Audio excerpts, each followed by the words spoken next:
Right, good morning, good afternoon, good evening. Welcome back to Cannon Fodder, the channel for Arsenal fans all over this world. The morning after the night before. The morning after the night before my rant.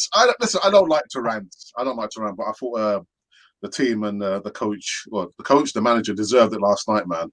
I've got to say, thank you to all 440 odd live views we had last night for the post-game reaction. Unfortunately, that's amazing. Yeah. Say again? It's amazing. Well, yeah. I do apologize for my little rant there. I don't like to rant, but Alex, yeah. listen, you can't hold that kind of stuff in, man, because it's not good. But it's directed. You have to release it. And I think a lot of Arsenal fans waking up this morning, watching us or going over all the stuff that happened yesterday. You have to let it go, because if you hang on to it, it's not healthy, bruv. So yeah. All right. Well, listen, so as you kind of realize, I got my brother back on Cannon Fodder TV for the morning segment.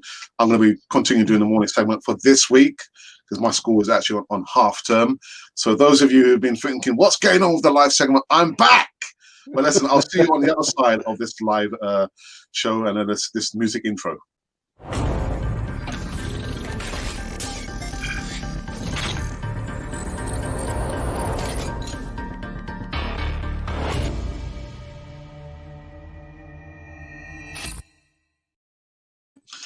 Yes, like I said, good morning and welcome back to Cannon Fodder, the channel for Arsenal fans literally all over this world. And it's the first segment, actually, it's the second morning segment since I went back to work. So welcome back to my morning crew. We haven't forgotten about you. And I've got to say as well, in regards to the Facebook crew, I always feel like I've forgotten about you guys, but I haven't forgotten about you. We're still connected, and I do try and give you guys a shout out as much as I can. So good morning, and we're back. And my usual, my salvo is make sure you subscribe to Cannon Fodder TV if you are new here. Make sure you hit the bell notification button so you can receive all the latest news right here on Cannon Fodder TV.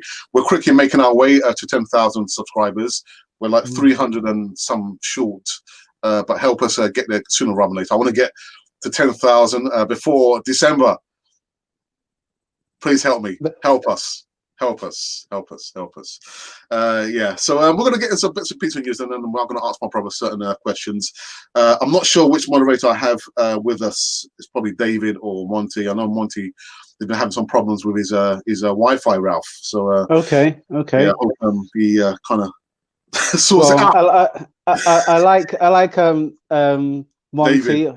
And David, yeah. Monty and David. But I was going to say that David come up with the Goonalicious hashtag. I think there was nothing Goonalicious about yesterday, man. So we have to go on one side.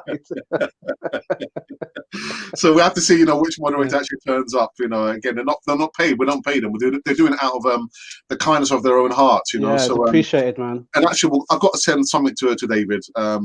It'll be so unfair that we sent like a little gift to Monty to moderate that we don't send something to David. So I'm not sure if David comes through. I need to send him a message so he can send us his address so we can send him a little merchandise from our store there. Right. So the first bit of news actually I want to get through before we talk about the game is some sad news in regards to this youngster who is passed away. Jeremy Whitson, Malone, player who played for the Man City youth team. Passed away at age 17. Man City family are saddened to learn the passing of the youngster. We send our deepest condolences to his family and friends. Our thoughts are with his family, at this really, unfortunate time. Again, I mean, there have been like certain, say, quotes in regards to, how he passed away. Listen, I'm not gonna say, how he came to a tragic end, but what I am gonna say is, from everyone on Cannon Fodder TV, to his family, we are with you in this dark time. Losing a family member at any time is really, really cruel. And again, I don't know the greater details. I've just seen bits and pieces, but I'm not going to say that there. Do you want to say anything, Ralph, before we go into? I saw the Twitter tributes to this young man, and I again, losing a family member, no matter what time or year, it's always deeply tragic, and he's a really promising young man. So regardless of the team he played for, he looked like he was up and coming, and yeah, our deepest condolences to his family and his friends. So yeah. So just kind of getting just small bits and pieces of news, you know. Are you ready for it, Ralph? Hey, listen, we're Arsenal fans, man. We're Arsenal fans. We've got to go through this fire, as it were. So yeah. Let's bring it on. Okay, so last night we saw Arsenal played at the Emirates against Leicester City, and Brendan Rodgers they got away. They literally got away with a 1-0 win. Smash and grab.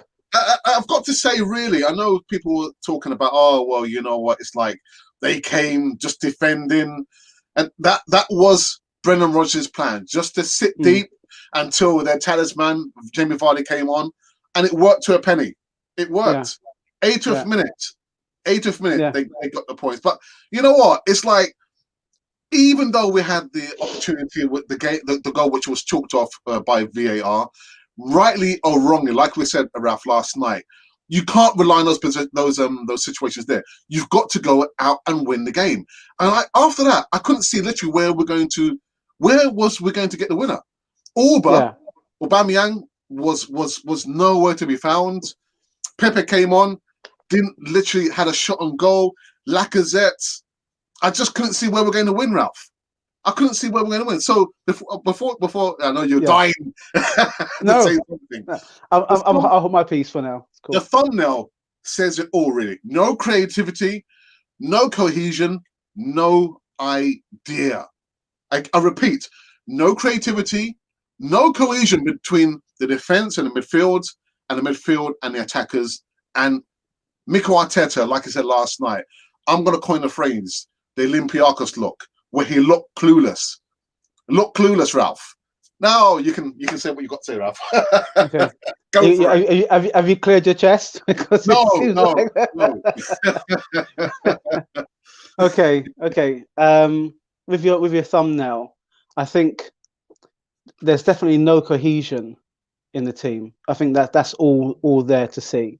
You got a mix of players who have been there a while, and they know really the ideas that they know that they've got an idea. They know what they've got to do, but the game plan seems to have just like gone out the window. And you're looking for someone to say, okay, well, they're sitting deep, we're attacking.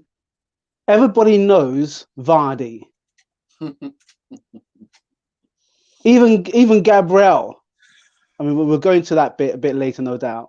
But everybody knows Vardy. Everybody knows what he's capable of, and he loves playing against us because he knows he's going to score.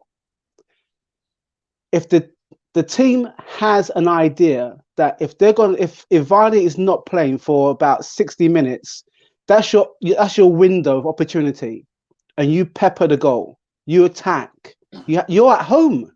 We played like we was away. I didn't get that. I didn't get how you're at the Emirates, you're playing at home. That's the place where you're meant to be most comfortable. Where you're meant to be, you meant to put something on the opposition. Didn't happen. It didn't happen. Nobody. I'm looking. All right. So Aubameyang is our captain. I didn't see him pointing fingers, saying to anyone, "Look, come on, pick this man." Look, we're attacking. No, Vardy is sat in the stands there as if it's a Sunday flipping leisurely stroll. Nobody had that sense of urgency that they had to attack. And in parts of the match that I did watch last night, because I had to watch it again, you can see that there was some kind of lackadaisical. Everyone's looking to see who's going to grab the game by the scruff of the neck. But then surely, if we've got a captain, the captain is that not his job? Is that not his job to communicate to the players? And better still, Ralph, forget about the captain. Okay, what about the manager? Okay, he's the one who prepares the players before it's game time. He's the one who sets up the formation. But in the game, I'm thinking, right, okay, well, we started quite quickly. We had that chance where, again, VAR chalked off the goal. For whatever reason, forget about that. And then Lacazette had a chance that he should have put away. He should have put it away. But then after that, Ralph, we looked lost. We looked lost. We lost control of the game. The second half, we were stuck in first gear. Lack of ideas, no cohesion. And what really annoyed me, Ralph, is that Gabriel, he bypassed Partey and was trying to play long balls. And you could see Partey was so frustrated with him, saying, give me the ball so I can progress the ball. I'm supposed to be the link-up man. And I'm supposed to be the kingpin in the midfield. And Gabriel would bypass him, pass the ball sideways, or try and hit the ball long to an Aubameyang who was not in the game at all, Ralph. So what I'm saying is, whilst the game is going, being rolled out there, why wasn't Mikel Arteta saying to the players, Ceballos, you know what, you need to be more closer to Partey, or let's see more intricate play. Push up, so the front three, Pepe, Orba, Lacazette can have like more intricate play. But Ralph, you know what? It's unraveling. It's unraveling too quick. It's unraveling. Okay. So like you said about Arteta should be. He's the orchestrator. He's got to, when things are not going well, when your plan A is falling apart at the seams, that's when you have to step in and say to your players, look, okay, this is not working, do this. Or even put a sub on early. Because we know that it takes more than 10 minutes for someone to get into the stream of the game. If something's not working, then you've got the power to put subs on. It's clearly Lacazette is his mind is gone. I don't know why we still play with a player who is clearly off form. He's not on it. I remember the Arsenal of old, and it's showing my age a bit. We were the team that we can bully small teams. And when it came to a team of equal footing, we're either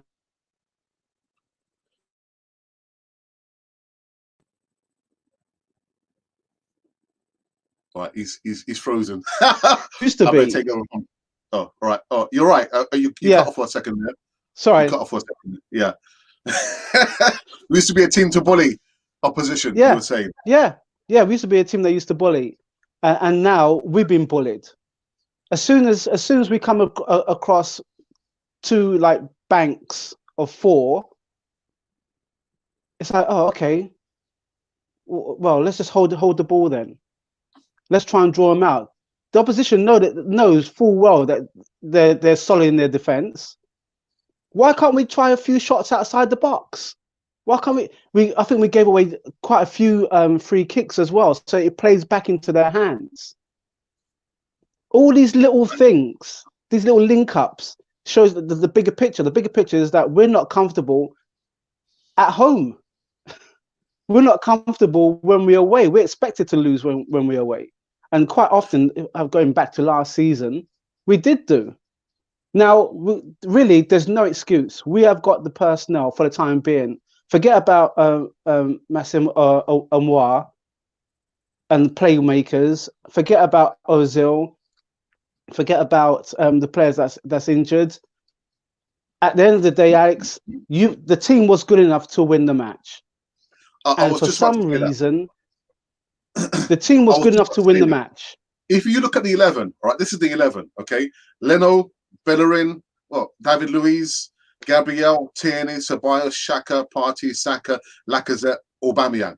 The team, that 11 there, should have got the points. They should have secured the points. But I'm just thinking, are we overreacting, Ralph? Was it just like one of those? It was just one of those days, a bad day at the office, which things just didn't run for us. Are we just overreacting, Ralph? I don't know. We're not overreacting, and I'll give you the reasons why. We have seen this vein of form under Wenger, under Unai Emery, under Ljungberg, and now we've seen it under Arteta. It is the lack of steel or to get a grip of the game when you know the game's slipping away from you. And we became a team that as soon as the opposition scored, we start playing. I don't understand that. You should be going on the pitch thinking that we're going to win. And when things do go against you, like VAR or a referee or something, then you have to go back to basics and say, okay, well, we got more possession. Let's I don't even have the confidence for us to say that we should let the opposition has possession, because we get run ragged. Yeah. I don't have the confidence for when we invite them on, because we don't. It seems like we don't have the personnel. So we're in this middle group at this moment in time. Maybe we don't have the players. We're just overhyping these players, and maybe they're showing their true colours yet again. Because Unai Emery, I know people were thinking, oh, Unai Emery again, but you've got to remember, he didn't have his players. He asked for a right-sided, a left-sided winger, and what did Arsenal do? Arsenal brought Nicolas Pepe, the right-sided winger. In my view, who's overpriced, Ralph. £72 million we overpaid for this player. For this player. Yeah. So it seems like we still have elements of in the squad that are still not good enough. We won the FA Cup with this squad. We won the Community Shield with the squad. MIKEL ARTETA, less than one season, had to deal with the pandemic and still having to deal with the pandemic. Maybe he's overreached. He's done. It was overcooked. But maybe the squad really, Ralph, is just showing the true colours again. They're just not good enough.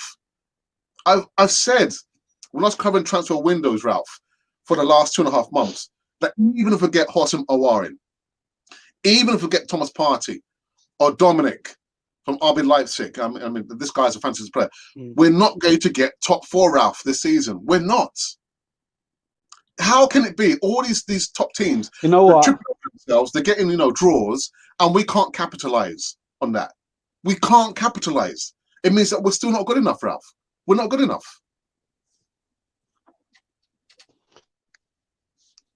You okay? Yeah, I'm okay, man. For me, you know who was my man? Who was my man of the match yesterday, Ralph? Saka. Yeah. Saka. A player 18-year-old. Nothing for. We didn't have to trigger his release clause. We didn't have to go pay the money to the league. We didn't have to speak to his agent. He came through the academy. 2 games on a trot. He's been man of the match, Ralph. Why is it he's outshining Lacazette and Aubameyang? Why is it? Because he's on X. He's on form. He's a youngster. He's playing pretty much without fear. He's high on confidence. So that, when you're in a sense, I say you're a youngster, I don't want to be ageist. I don't want to sound ageist. I think it's consistency with mentality. So he's in the vein right now. We have to be careful. We don't overuse him, because we've got a history of doing that as well. However, with the Pepes and the Aubameyangs and the Lacazettes, it sounds like we're pulling them apart at the seam, and I think rightly so. I think for now, when you're a captain, when you're a striker, those are I won't say fine margins. There's no fine margins. I've said we've had this conversation last night about referees and VAR when you're away. It seems to be more prevalent when you're at home as well. So you can't really count on that. The only thing you can be counted on is to put the ball in the back of the net and to defend. Now we've got Saliba. Why didn't we try Saliba for the time when David went off? because we know what Mustafi is like. Again, I hate digging out players, but sometimes you have to. It's not the first time. Hang on, it's not the first time that we've been in this position where a defender who didn't pick up his runner and it led to a goal. It's not new territory. Every Arsenal fan will got their own history of which defender led to a particular goal that unraveled the whole team. We can just be here from now. Sorry? Are you blaming Mustafi for the goal? I'm blaming Mustafi for the goal. And I'm also going to put the blame on Arteta as well, because from what I've heard, again, it's reports that the guy Mustafi only trained I think last week. So to me that shows that there is no who else can we rely on? Why? What was the decision that led to think, well, you know what, we put Mustafi in, and you know that I mean Mustafi had some kind of renaissance under Arteta in a few matches, but you have to go across the whole history of his time there. He knows what Vardy's like. He's played against him. He's been at the club, what, 4 or 5 years now. Every senior player knows what Vardy's like. Every senior player knows what Leicester City's like. Every senior player knows what the top 4 teams or top 6 now is like. There's no denying it. There's no hiding from anything else. These players that know these teams and still put the same kind of performance, it's not good enough. So what do? You can't play him. You can't. What's the point of putting a player in a team when you know that the team's going to be deficient? Xhaka, he was. Go on. It's okay. I say Xhaka. He's captain. He was captain. He's a midfield player. You can't be telling me that you're playing with Ceballos and Partey, and you can't be thinking, "Hang a minute now. You know what? I know what how this team plays. You go a bit further forward, or you drop back a bit deep." There's got to be conversations. You can't all be 3 in a line doing Morris dancing. It's ridiculous. And this is where we are. We're at this moment in time.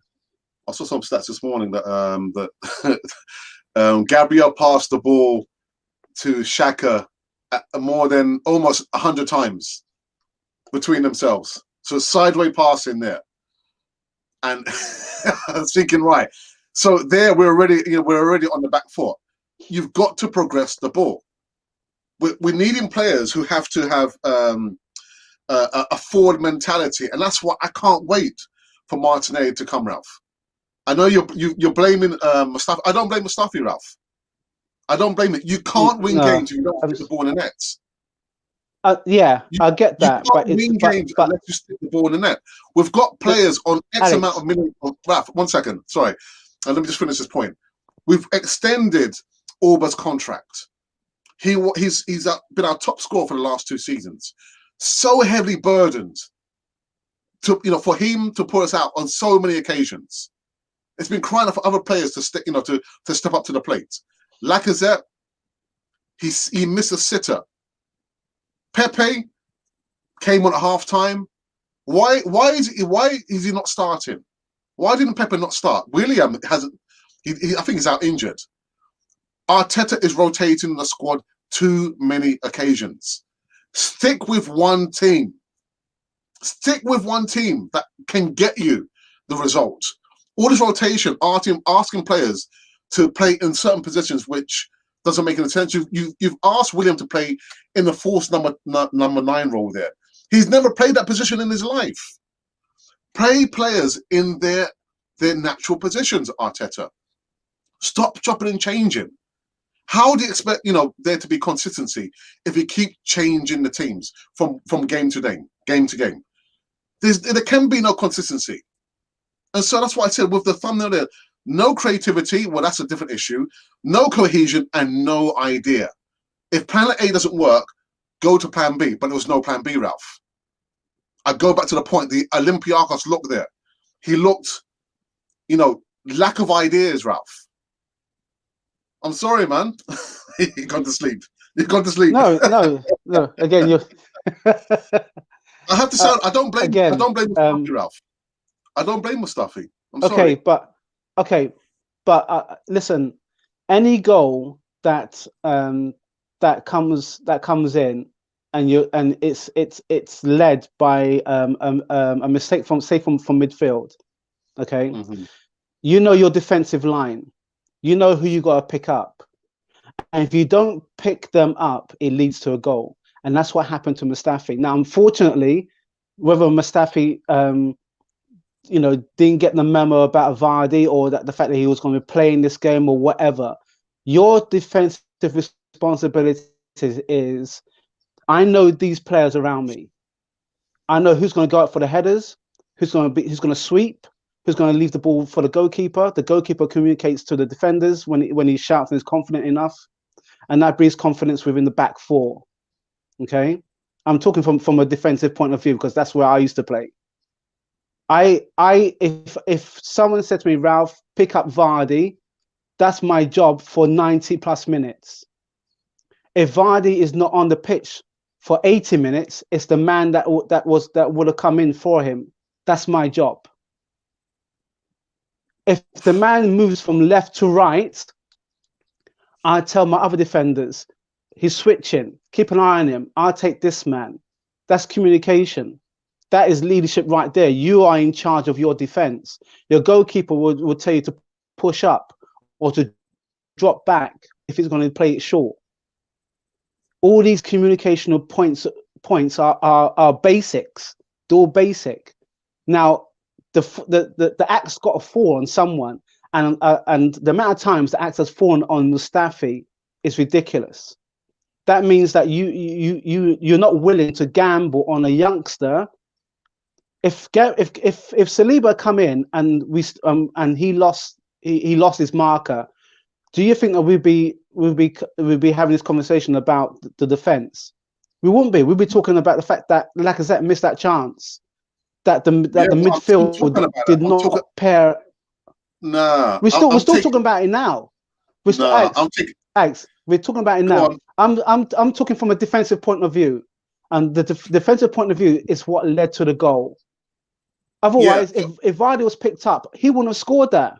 So we're playing for draws now. So if we did pick Vardy, we're not playing for draws. We're not playing for draws. That's what I'm saying to you. It's everything under the sun, Ralph. Alex, I've been in the dressing room. And I'll be saying to my striker, "What's going on? You had 2 clear chances," and they'll say, "Oh, but you know, you defended." Yeah, I'm a defender, and you're putting us under pressure because you're not taking the chances. I never ever go into a game hoping to draw. I'll go in there with the expectancy to win. But if we're playing away and the team is incredibly tough, and there've been history where we've drawn, or we may have the odd win, I still go to win. But then after about maybe 10 minutes, the last 5-10 minutes in the match, you know what? They're not coming at us. We're not going at them. We game manage it. We see it out. There's no seeing it out from the time after we missed that chance from Lacazette. There was no leadership, and the whole time that we gave away free kicks and we didn't take our chances, they grew in the ascendancy. They were always in control. Put the pressure. Let's say we're always in control. Brendan Rodgers played a masterclass. He played a masterclass. It's okay, Leicester. We know what Arsenal's going to be like. We'll see what happens within the first 5-10 minutes, and then so we got away with VAR, and we got away with the fact that Lacazette forgot that he doesn't have a head. After that, when you get the chance, draw a foul, do this, do that. Arteta, in the meantime, is saying, okay, well, it's not too bad. We missed a chance. We should have had that goal struck from VAR. But first half, okay. Second half, let's try and press. Second half, nothing. Second half, flatter us in the fact that we should just put the rest of the youngsters on, because they were gone at them. Now, why us as fans appear to have more of an idea than the coach, than the team, than the club? It's because, Alex, we've been here so many times before, and no one seems to be addressing. No one who after the match, did Lacazette or did Aubameyang come up and say, "Okay, listen, fans, apologize. It's my fault. I'm the captain." I didn't see that. I didn't hear that, unless it's already happened and maybe I missed it. No one's taken ownership. No one's saying, you know what, it's my fault, because it's all pointing fingers. We're great at pointing fingers. When the hell are we going to be able to stand up and say, hang on a minute, actually, it's my fault? Ralph, let me go into the live chat. Let me go to the live chat and see who's coming. Dear, I've got a retro Newcastle, new food, NUFC. How are you? All right? Not really. We're not all right. We're not all right. Got Mr. 999 is ready for a January window already. Yeah. Making any sense if we I was can't thinking that as well. Doesn't make any sense if these windows come and we still can't, offload the players that I've been crying out for, to get rid of your Mustafis. Yeah. I won't say your Kolasinacs, your Socrates, your Ozils. Doesn't make any sense if these transfer windows comes and we can't get the business done. So yeah, as much as it comes, I can't wait. What, 3 months away? If we can't get the business done, yeah. Also, can be classified as a mood at this point. Yeah, everyone's in a mood at the moment. Paul Smith, good evening, good morning. Says Laka again missing. Not good enough. At least I didn't have to wake up at 4 a.m. this time. Wow. Wow. Majid, hey, one of our members says, hi, Alex. Majid, I hope you are well, man. Man, I stayed up 5 a.m. just to see lift it up again. The problem is not only on managers. Big problem is players. We lack quality and balance in the team. And that was everything as well. As much as the 11 looked really, really good, there was no real balance. I couldn't see the balance in the squad there. It was so uneven. Again, the no cohesion in the three segments, the defense, the midfield, and the attack. No cohesion and no balance. Yeah. Oops. Who else do we have here? Okay, goes on to say, most of these players have underperformed under Wenger, Emery, Freddie, and not Arteta. I feel Arteta is getting the best out of these players, but most are not good. What do you think, Ralph? Yeah, I think that's a valid point. I think that I feel like the senior players who were there from Wenger, Emery, and Freddie, their time is up. Their time is up. Arteta is getting the best from the players that he can influence, but the mentality is the mentality, and they are not there. And if they're not there, then we need to just get rid. We need to get rid, and we need to start getting. We need to get the youngsters in. What happened to El Neni and Ashley Maitland-Niles? That's the point I've been saying. Actually, there's a video coming out maybe an hour after we're done here in regards to Lacazette. But in that video, I do talk about those players. Your El Nenis, your Ismail Nars. What have these players done to be dropped? They've not done anything to be dropped. So I take the point where he, Magic is saying about, these players have underperformed under Wenger, Emery, and Freddie. But it's Arteta choosing those players. You're right, you say, Ralph. He should have played Saliba. Why didn't Saliba come on instead of Mustafi? What's the harm? What's the harm? He's at home. Exactly. So as much as it's not away. As much as we have these players, but it's Arteta choosing those players. So he's just as culpable as the players themselves. Mr. 999 says, people say one man can't change the team, but that's exactly what Vardy did. Yeah.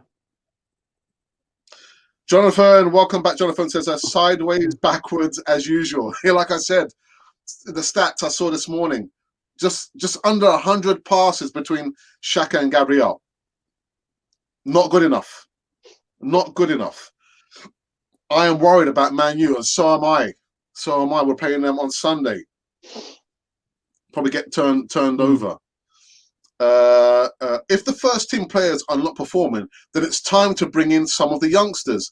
Time for Emma Smith-Rowe, Nelson, Bergen, etc., etc., etc. Yeah, but will exactly. Arteta do that, Ralph? Will Arteta bring those players? I like to think that he's going to back himself into a corner, and that's the last thing you want to do. Because if you put yourself in a corner, you're forced to do that, then the potential is that you may be doing more harm than good. I feel that this is the time that 6 games in and we lost 3 games. Mm. So if your target is top 4 and you lost 3 games, it means that we have to go on some kind of incredible run from now until April, May. And the chance of that is that if we're gonna be playing in this kind of way, we're gonna be losing more games and we're gonna be dropping further down the pecking order. Yeah. And again, confidence and mentality is another thing. Yeah.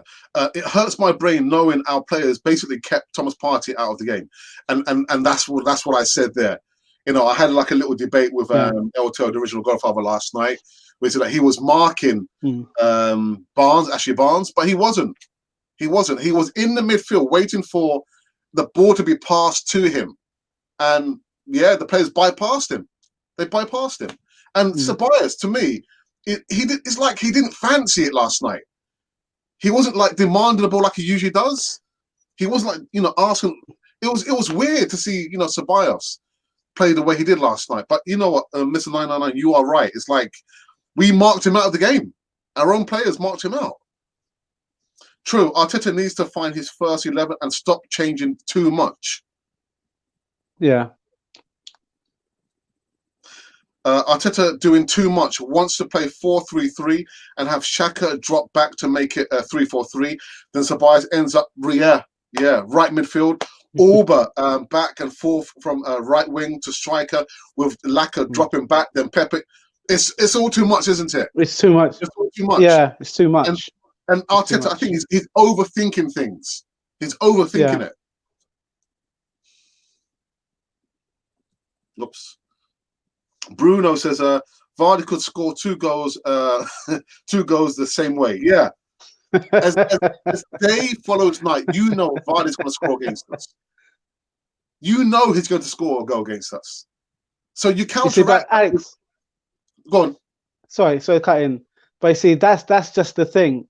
It's a mentality thing. If you think that it's almost like Rooney used to fancy his chances against us because you score 1. Not necessarily that they'll win a match, but he fancies his chances. If the mentality is the fact that if you know that Vardy is on this, I won't say record, that he fancies his chances, is why can't one of the defenders rough him up? What's wrong with roughing up a striker? When does it become almost like politically correct not to be in a striker's face to try and put him off his game a little bit? You know, who's the enforcer in the team? Who's the hard man? Who's the guy that when the tackle goes in, you think flipping out? I'm glad he plays for us. That mentality is not there.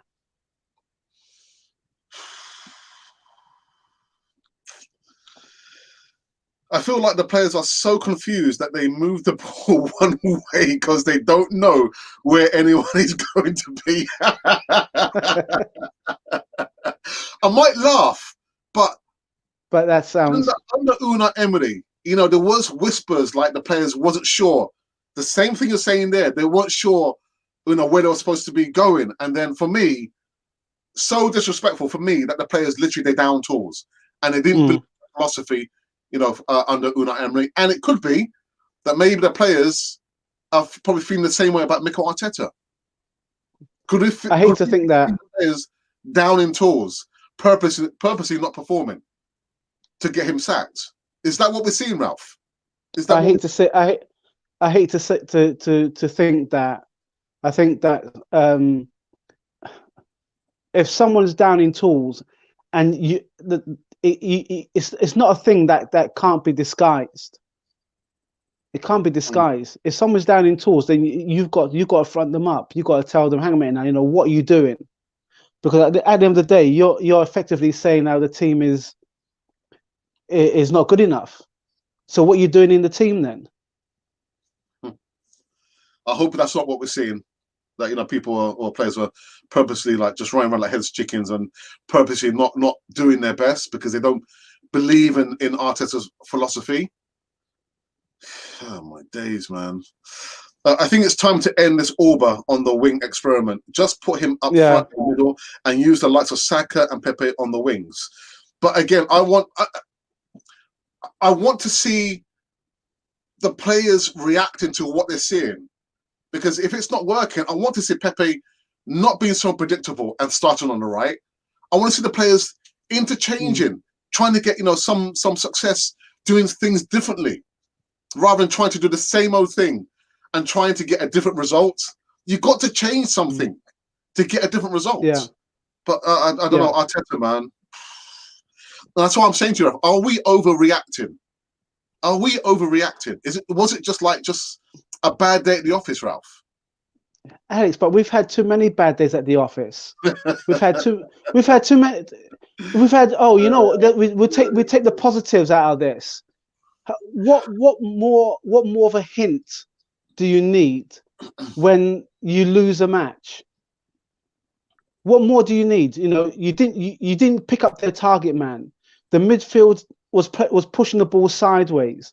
You've got a striker who's lack of form.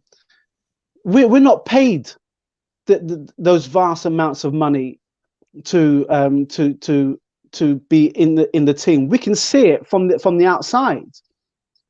Every player who's wearing the shirt now should be thinking, you know what?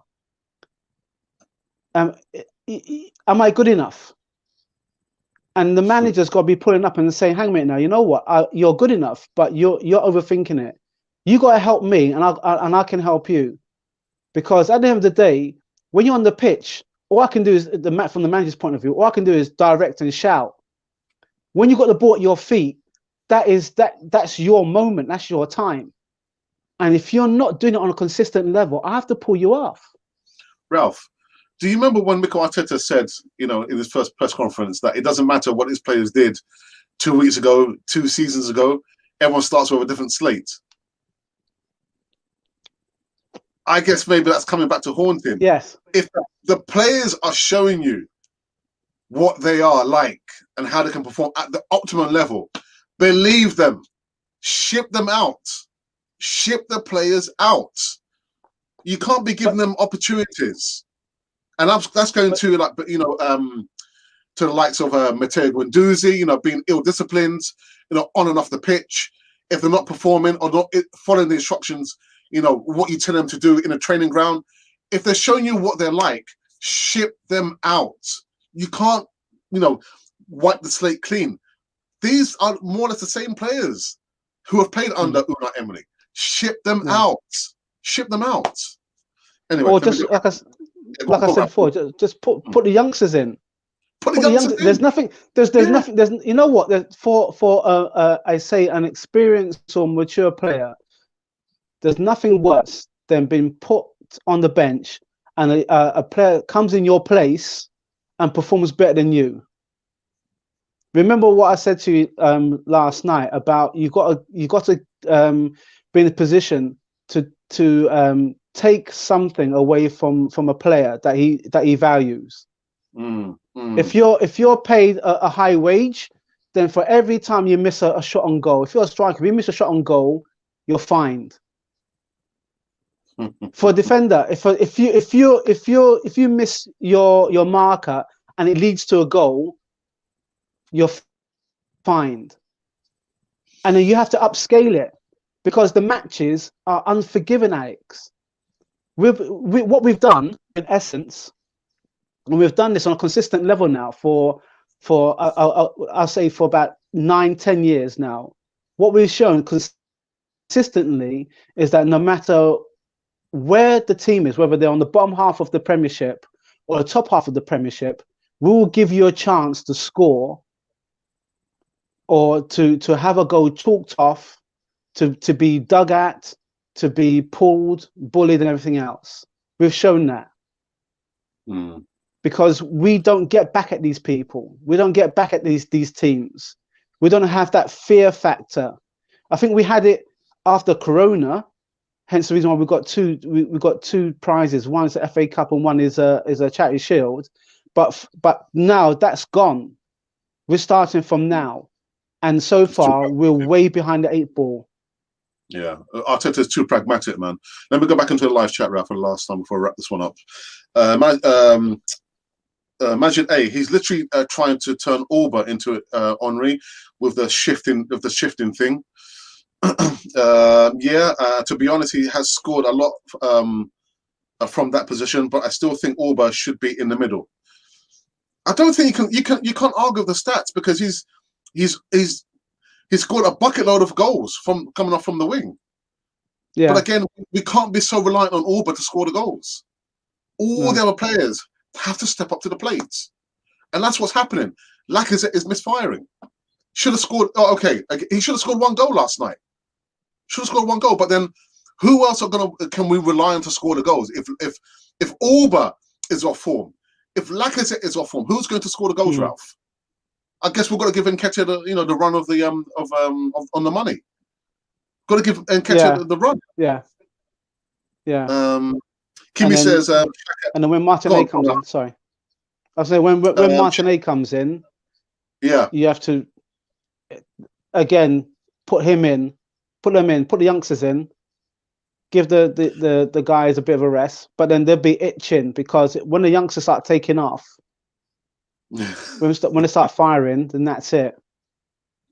Kiyomi says Xhaka out, Mustafi out, Ceballos out, Laka out. For me, Martinelli in, Saliba in, Elneny in, Mari in, and Willian in. Okay, bro. No player should feel they have a divine right to be starting in the 11 there. All the players should be fearful that if they don't pull up, there's going to be somebody else who will step into their shoes or their boots and will perform. No player, again, I repeat, should have the divine right that, oh yeah, you know what, game time, I know I'm going to be a definite cert. What happens? Complacency. Why Arsenal every day slow? Why? I have no idea. My wingman, Monty, has arrived. Has entered the building. Hey, Monty. Hi, Alex, hi, Ralph, and hi to Canon 14 family. Coming live from work, so won't be able to interact much.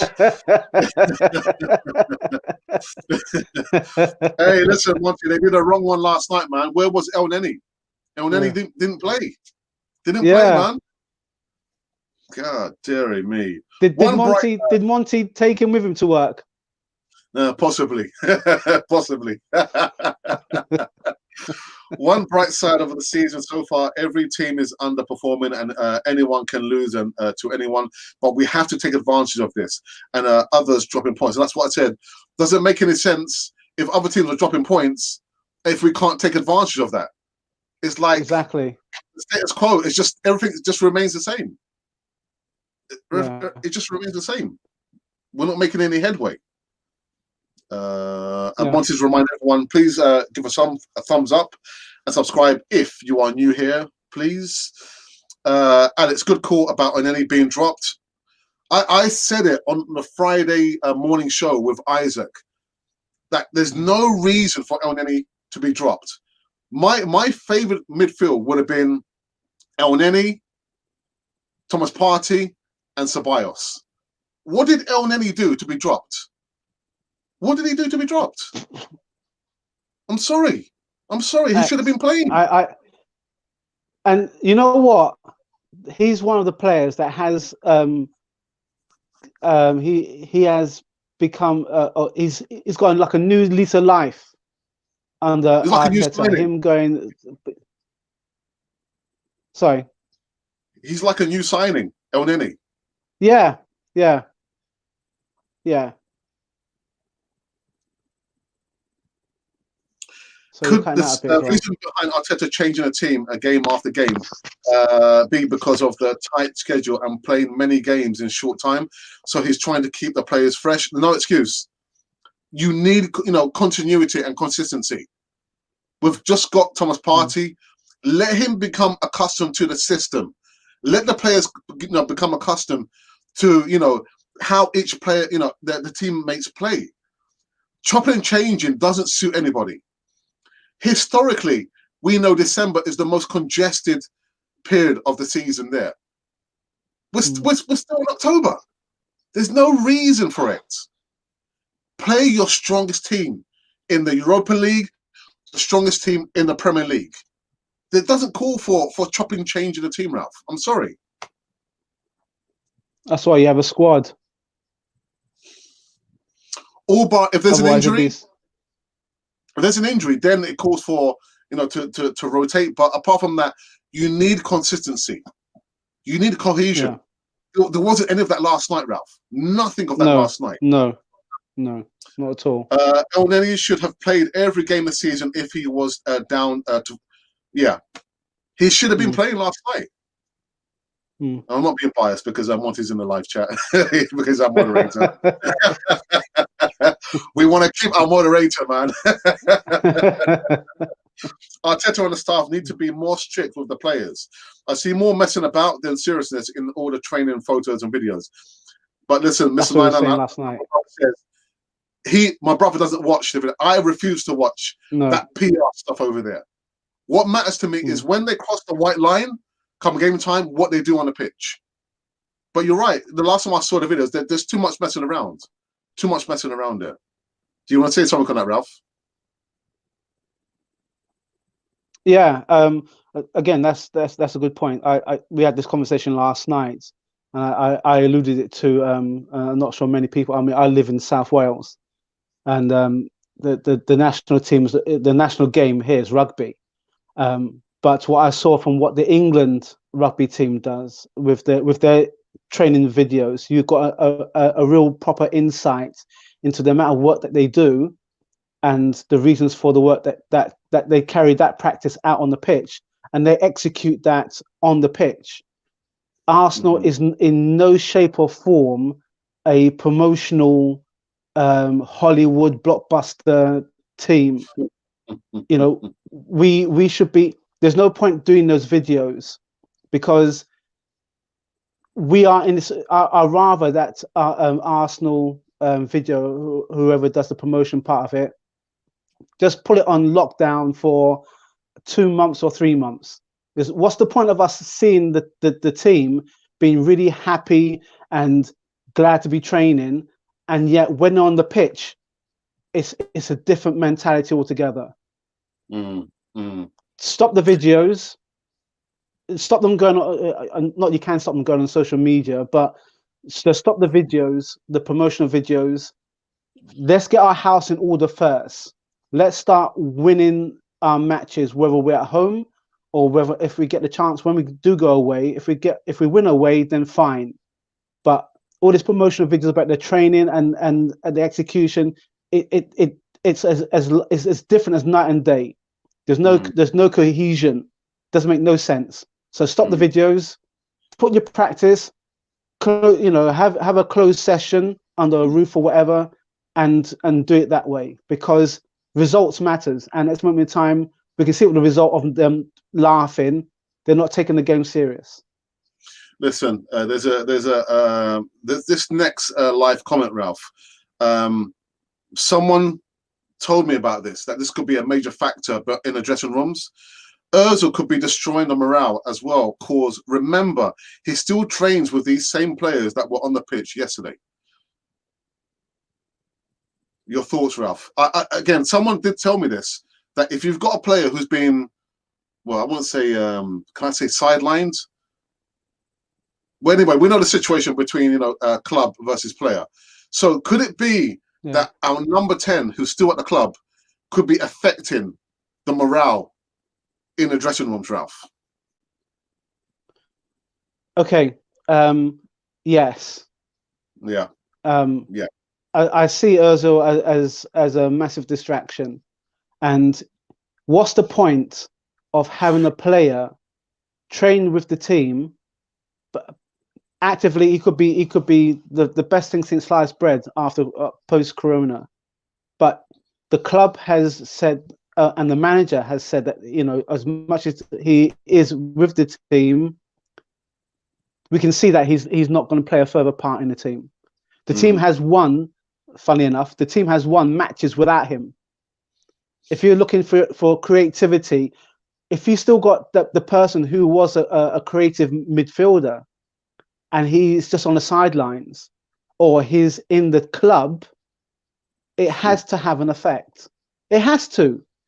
You know, it's all right. If he was injured or if he was banned for a few games, that's a different kettle of fish.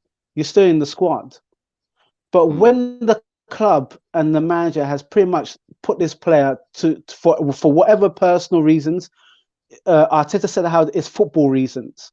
It's football linked personally. There's no escaping the fact. Yeah, but how do you know, Ralph? We've suffered. Ralph, you can't say how. Based on what, Ralph? Okay. Based on what? It's speculation. It is speculation. It's speculation. Yeah. Okay, speculation. However, okay. I mean that's my opinion, and everyone can, you know, has the right to respond. Yeah. Yeah. But the way that I see it, the way I see it is, you cannot have a player with the main team training who is not going to be playing. It makes no sense whatsoever. If it's in his contract, then yeah, he can still train, but you start the training at 10 o'clock, you finish it at 2, he can come in and train from 2:30 until 5:30. He's not in the team. Because because when you've got a player of his stature, he can influence. He can say, well, you know what?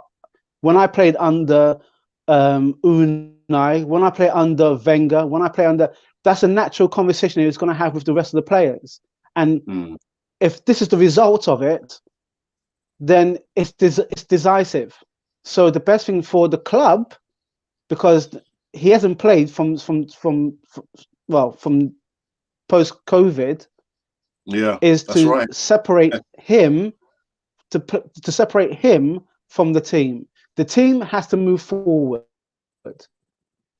We as fans, no matter how much we may have Ozil on our backs or whatever, that part of history is gone. There's no coming back from that. Everyone's saying, "Oh, he's out of here." But okay, well, if he's out of here, then you don't have him training with the team because it makes no sense. And the team has to start learning that if you want creativity, again, the thumbnail, then they have to start looking among themselves who can do it, not at somebody who used to play for the team. Let me go back in the live chat for the last time before we wrap this one. I guess the second time I've been saying that we'll be going just for short of an hour now. I think Arteta should have a main 11 for the league and another main 11 for the cups and Europa League, and only do minimum changes to those lineups when injuries and fatigue comes in. It might work. It's an option for Arteta. But what I see, and I spoke to my brother Ralph about this with Arteta, he's quick becoming, you know, the second Tinker Tailor man. The first one was Claudio Ranieri, you know, changing the squads, the first team for no apparent reason there. I don't want Arteta to be, you know, become the known as a Tinker man. Again, we've got to have continuity. Stick to one main 11, unless, like Mike says, unless there's like fatigue or injuries. And when you're going to get injuries, because the season is a long old season there. But El Neni, there's no reason not to play El Neni. He gives you more mobility. There's more, you know, splitting passes. Of course, look how, you know, we got the goal against was it Sheffield United? Was it Sheffield United? Yeah. The pass, was it him? I can't remember now. I think it no, I think it was him. Yeah. The pass there that he passed to Bellerin, that he squared it for Alba to score against Rapid Vienna there. Xhaka doesn't do that. So my midfield would have been El Neni, Thomas Partey, and Dani Ceballos. There's no reason for El Neni to be dropped. But I'm not the manager, am I? I'm not the manager. Yeah. Mo says Martinelli must be in the squad. Well, yeah, he's coming back. And the earliest we're going to see him is going to be January. We're not going to see him before then. We do miss him. Yeah, again, yeah, how is Martinelli? Yeah, we'll see him January time. Lastly, let me kind of run through these very, very quickly because I know my brother needs to go and have his lunch. I need to go and have my lunch as well. As I don't get why Eze Martinez is not playing. 2 games now, he's not been picked. Didn't we say that, Ralph? We said that, didn't we? Yeah. Ridiculous. If you knew you weren't going to play him, you should let him go to Wolves because he wanted game time. It's not like we wanted to sell him. He wanted to leave to get more game time. And now you're not playing him. You're not playing him. What's going on? Stu Mack says, said from the day he signed, Partey grew under Simeone with selfless players, Cole, Sol, Laurent, etc. To pair him with Xhaka is against Partey's humility and selfless attitude. And any better part. That's true. That's what was just said. And then he would have been a better partner for him. Yeah. He has to train. He'd been breaching his contract, and they would then be able to terminate it. Obviously, Ozil doesn't want that. Well, yeah, but he could train with the under-23s, not with the main squad. Yeah, he can train with under-23s. He can. It won't be breaching the contract if the contract is for him to train.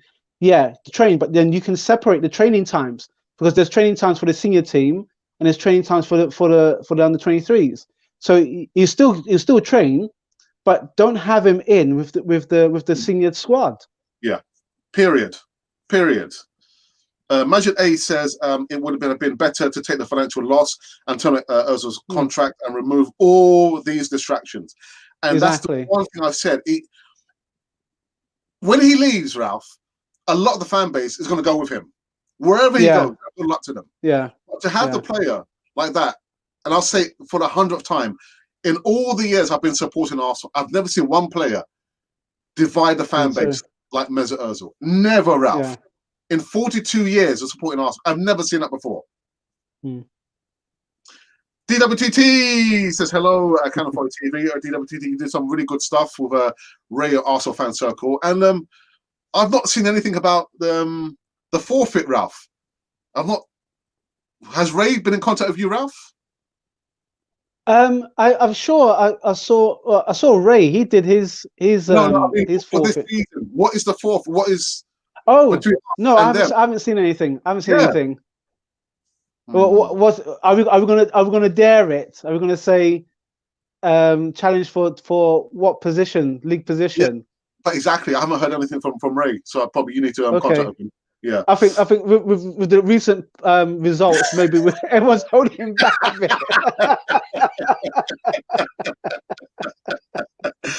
It's like put a bet on. You're about to put a bet on. I was like, oh, hang on a minute. Let me hold that £10.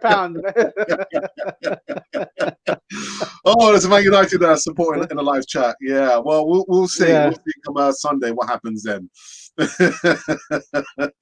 Let's not forget Ozil is very good friends with flops like Mustafi, Kolasinac, and Xhaka. I say nothing more than that, but you are right. You are right.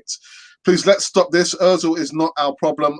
For me, Ozil is even better than some players in the team. Let's be honest. You say that, but you've got to look at the philosophy that Mikel Arteta is trying to instill in the team. We can't afford to have any luxury players. All the players have to learn to defend. Yeah. So if one player is not going to defend, we're already one man down.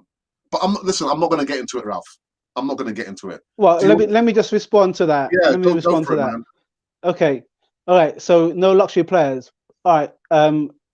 When we had a luxury player called Perez, Robert Perez, the rest of the team knew that he wasn't always going to go back.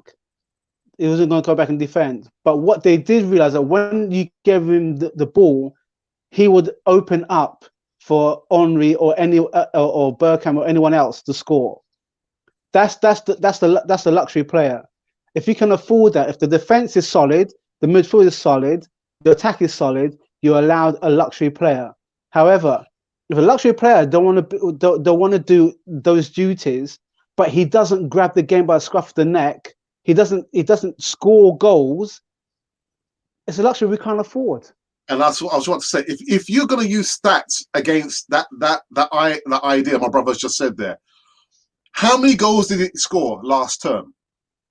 Not more than 4 goals. How many assists did he get? Not more than 5 assists. So already the stats are telling all of, the Merseyside supporters who are watching live now, that the stats, he's on a decline. He's on a decline. But listen, I'm not going to get into that, man. I'm not going to get into that. Oh, wait. Wrong channel. Listen. Let me just say something to you. Right. Listen, I had almost like maybe a lot of Leicester City supporters coming to the live chat last night, and we welcome all supporters from all clubs, as long as you keep it clean. So that we'll have the banter. There's no problem with that, but you make sure you keep it clean. We've got our moderator there, making sure that it doesn't get too silly. So the banter's all right. We'll accept the banter, but make sure you don't come with any kind of vulgar language. Otherwise, I will make sure that you don't come onto the live chat there. But oh wait, wrong channel. Oops, it's okay. It's all good, man. Come Sunday, it's going to be a different story. Come back. Yeah, exactly. Yeah, actually, come back Sunday because I'll be doing the post game reaction and we'll talk then. AK0. What's all these numbers there? Dolphin SRPS. What's that, man? It's just to put you off, Alex. Yeah. Levan J says, morning, guys. Hope is all well. Looking at the faces of some of the players yesterday, you can see that the team morale is low. I think it's because of the Ozil situation, and I'm worried. And so am I. The Ozil effect is affecting the squad there. We need to get rid of him sooner rather than later. Yeah. I wonder how they can pay for Partey's release clause, but cannot afford Aouar, and that's the position we lack since Ozil is not used. Well, you know what? Doing transfer news for like 2.5 months, the conversation for me started out Thomas Partey, and midway, people talking about Houssem Aouar. I'd never seen Houssem Aouar play. We've seen the likes of Houssem Aouar before. Santi Cazorla, says Fabregas. But the one player that Arsenal have missed for many seasons is the likes of Patrick Vieira. We've never had a player like Patrick Vieira since he left. So I would welcome, and I have welcomed Thomas Partey above and beyond Houssem Aouar, period. We need Thomas Partey in the midfield. We don't need a Houssem Aouar player. We don't need him. Oh, it's still affiliation with the team. Yeah, he is, because Arteta is not experienced. He has too many issues just with football to also have to deal with non-football issues. O is talking about the number 10 player, Mesut Ozil. Yeah. I'm trying to catch up with all these comments here. They're not from Man United fans, are they? No. Mr. 999 says, get Urs on to cannon fodder. He seems to like the PR stuff. Would you have him on the channel, Ralph? You know what? Just to get his. That's a no.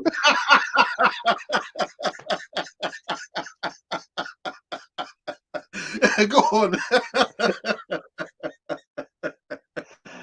I'm just thinking how he might affect me if or he might affect our channel if he came on.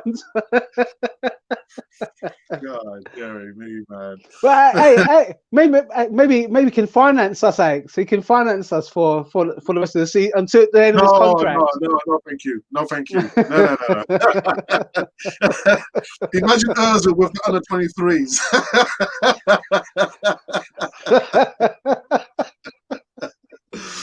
Alec, is it possible for Mikel Arteta to return Ozil before January? My Lord. Return where? What does he mean? You mean what? Put him back into the squad? Nah, no, thank you. No, thank you. Arteta was clueless when we went a goal down, and it says a lot about him. Yeah, Donna Arsenal, I do agree. He looked clueless, unfortunately. I think Ozil can make a big difference in the name. He's been paid so much for doing nothing. We have nothing to lose. We are losing games anyway. No, I'm not going to respond to that. Sorry. No. Why do you live? Huh? Why don't you do wife watch-alongs? Because they're too stressful. They're too stressful. Watch-along. Yeah, nah.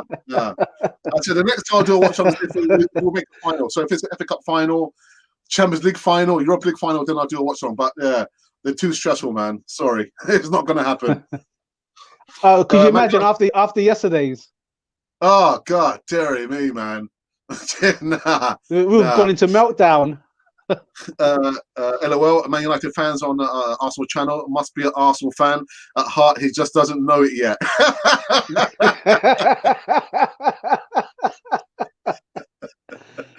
Arsenal needs to be centered around Auba, Saka, Partey, and Gabriel. Anything else, and we are working on a deficit. Yeah.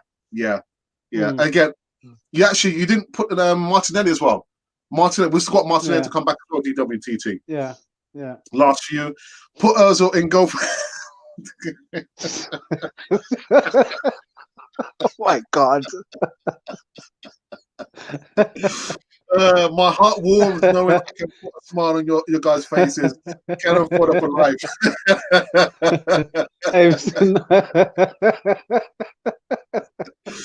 Maybe sack Arteta and make Ozil the manager. It looks like the Arsenal board don't need someone with experience. Oh wow. Really? Alex, who's Arteta's number 2? I forget his name. I can't remember his name. But there has been talk about.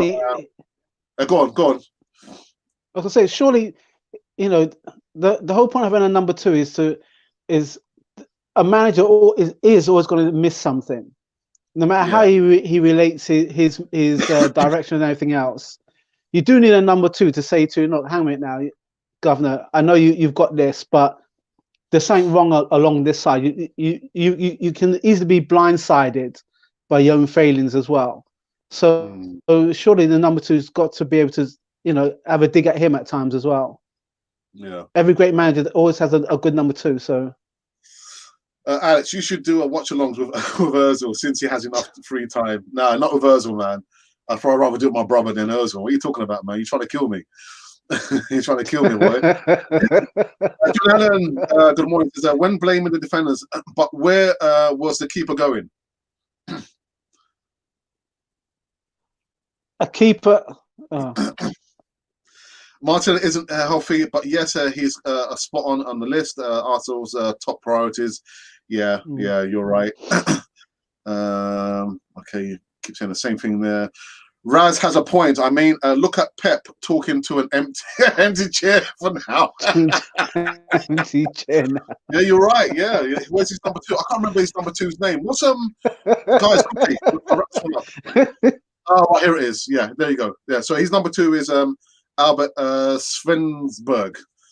Got to blame him as well. Okay. Got to blame him as well. Yeah. Listen, guys, we're putting on to an end, man. Listen, it's good. The way we started, the way we're finished now, we're all smiles and laughter. Oh my days, Ralph, man. Have to get out our system, bruv. We have to get out of our system. Yeah. Well, that's anyway, listen, I hope you guys enjoyed this first live segment of morning segment of the week. I'm back doing live segments in the mornings this week because my school was on half term. So I'll be back same time tomorrow. This evening, I'm going to be back with James Rowe. We're going to be featuring some Europa League previews. We're playing Dundalk on Thursday night. So we're going to be catching up. I'm not sure if my brother's going to be available. He probably got other things, more important things doing this tonight. I'll catch up with. I'd like to catch up with James because the guy is amazing. The guy's amazing, and he brings such like common sense to an argument as well. So yeah, if you invite me for tonight, I'll be up for that.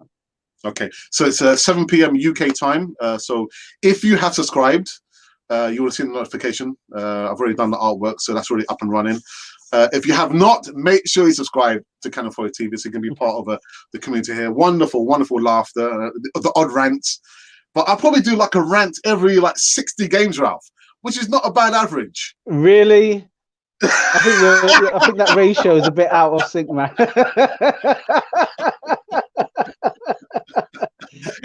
I'm your brother, and I've seen you, so you know what I mean. Don't give me any 60 over 60 games.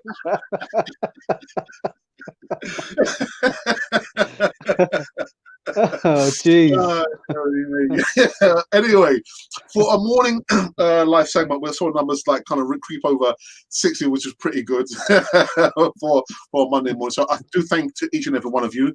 I'm not sure. I think my moderator had to check out because he's actually at work. And again, you know, I do really thank Monty and David as well, who are my two moderators. Quality stuff, quality moderating. Yeah. But I'll be back. Look at this one, Ralph. Look at this one. Arsenal team needs a spliff. I'm sure about that one, man. I don't think so. I don't think so. Yeah. Let's not go promoting. But yeah, I will be back in roughly 6.5 hours time. There is a video coming up in the next half hour in regards to Alexander the Hitman Lacazette and what's happening with him. So stay tuned, and also make sure, please, you subscribe, and also you can become a member on Cannon Fodder TV. I'm not going to run the video because I do have to run off and get my lunch, and of course my brother I think has to get his lunch as well. So we shall see you in roughly 6.5 hours time. And if by chance you've been wondering who you've been listening to, well, you've been listening to Cannon Fodder, the channel for Arsenal fans all over this world.